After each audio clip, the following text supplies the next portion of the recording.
कहानी मित्रा। दिसंबर का महीना था।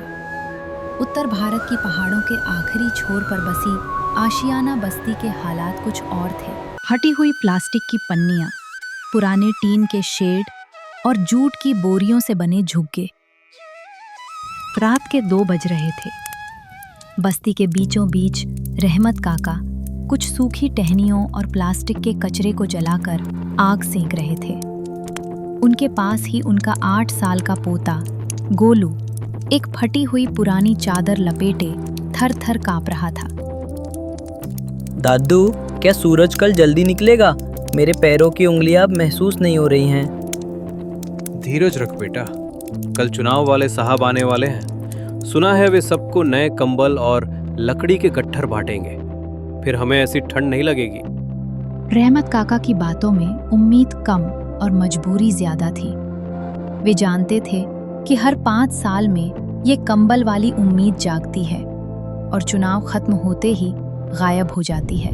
बस्ती से कुछ ही किलोमीटर दूर एक आलीशान कोठी में विधायक गजेंद्र सिंह अपने गर्म मखमल के सोफे पर बैठे थे।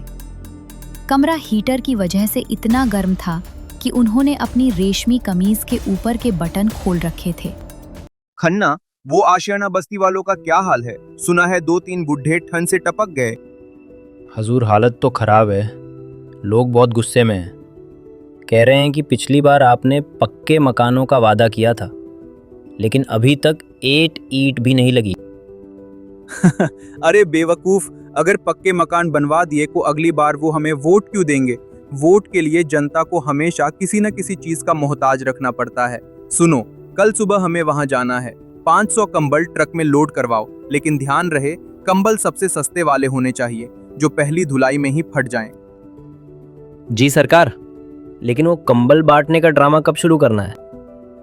सुबह 10 बजे। और हाँ, कैमरामैन को बोल देना कि फोटो ऐसी आनी चाहिए जैसे मैं उन गरीबों के आंसू पोंछ रहा हूँ।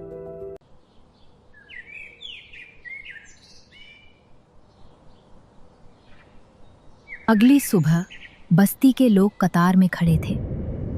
बर्फीली हवाएं अभी भी चल रही थीं।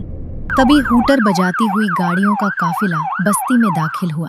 गजेंद्र सिंह सफेद कुर्ता पायजामा और हाथ में महंगी घड़ी पहनी गाड़ी से उतरे। उनके पीछे 2 ट्रक थे, जिन पर उनके नाम के बड़े बड़े बैनर लगे थे। मेरे प्यारे भाइयों और बहनों, आपकी तकलीफ मेरी तकलीफ है। जब आप ठंड में कांपते हैं तो मेरी आंखों से नींद गायब हो जाती है। मैं आज आपके लिए कंबल लाया हूँ। बस्ती की एक विधवा महिला शांति माँ आगे बढ़ी। साहब, हमें कंबल से ज्यादा सिर पर छत चाहिए। पिछले साल मेरी झोपड़ी बारिश में ढह गई थी। माँ जी, चिंता मत कीजिए, चुनाव जीतते ही सबसे पहला काम आपके मकान का होगा। फिलहाल ये कंबल लीजिए। कैमरे की फ्लैश लाइट चमक रही थी। गजेंद्र सिंह एक एक कंबल बांट रहे थे और हर कंबल के साथ एक फोटो खिंचवा रहे थे। लेकिन जैसे ही कैमरा हटता, उनका चेहरा बदल जाता। जब रहमत काका की बारी आई तो उन्होंने कंबल हाथ में लिया। कंबल इतना पतला था कि पार देखा जा सकता था। साहब, ये तो बहुत पतला है, इससे ठंड कैसे रुकेगी? ए बुढ़े, मुफ्त की चीज में नुक्स निकालता है। चुपचाप ले और पीछे हट। कंबल बांटकर गजेंद्र सिंह वहां से चला जाता है।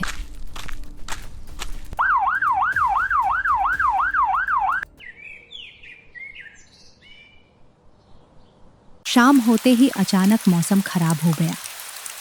अचानक ओले गिरने लगे और बारिश शुरू हो गई।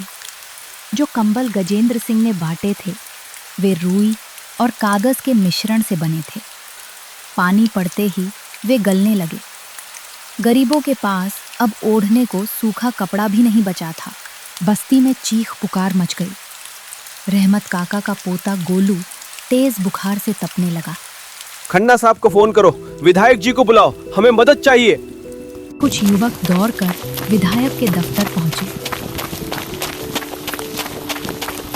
साहब, बस्ती डूब रही है, बच्चे बीमार है, विधायक जी से मिलना है।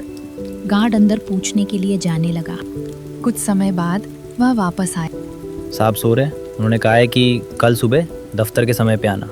अभी बहुत ठंड है, साहब बाहर नहीं निकल सकते। वह आदमी बस्ती की तरफ वापस आया।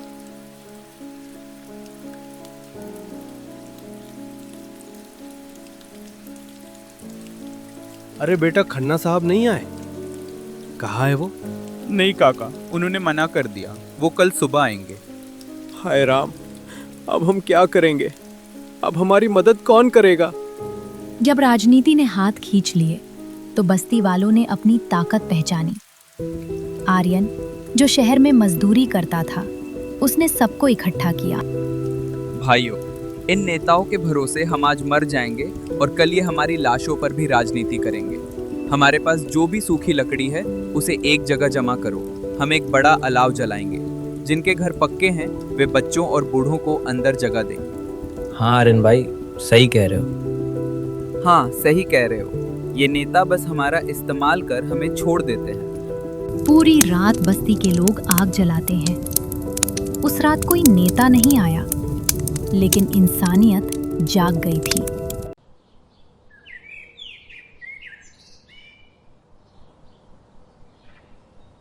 सुबह हुई तो खबर आई कि गोलू बच गया, लेकिन रहमत काका ठंड बर्दाश्त नहीं कर पाए। उनकी मौत हो गई। उनके हाथ में वही फटा हुआ राजनीति वाला कंबल। सुबह हुई तो खबर आई कि गोलू बच गया, लेकिन रहमत काका ठंड बर्दाश्त नहीं कर पाए। उनकी मौत हो गई।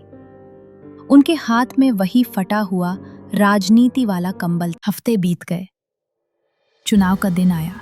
गजेंद्र सिंह को पूरा यकीन था कि कंबल और वादों के दम पर वे फिर से जीत जाएंगे। वे अपनी महंगी गाड़ी में बैठकर आशियाना बस्ती वोट मांगने पहुंचे। इस बार वहां कोई कतार नहीं थी। लोग शांति से अपने काम कर रहे थे। क्या बात है, रहमत काका कहाँ है? उनके लिए मैंने विशेष मिठाई भेजी है। काका तो चले गए साहब। उस रात आपकी मदद ने उन्हें मार डाला। आज हम आपको मिठाई नहीं, आपका सच वापस करेंगे। बस्ती के हर घर के बाहर वह फटा हुआ कंबल लटका दिया गया था। उस पर बड़े अक्षरों में लिखा था, ये कंबल नहीं, हमारी गरीबी का कफन है। गजेंद्र सिंह ने रौब दिखाने की कोशिश की। तुम्हें पता है मैं कौन हूँ? एक झटके में तुम्हारी बस्ती साफ करवा दूंगा। तभी वहीं पर बैठी शांति अम्मा ने जवाब दिया, साहब, अब हम डरते नहीं। हमने उस रात ठंड से लड़ना सीख लिया है, तो आपसे लड़ना भी सीख लेंगे। नेताजी अपना सा मुंह लेकर उधर से चले जाते हैं।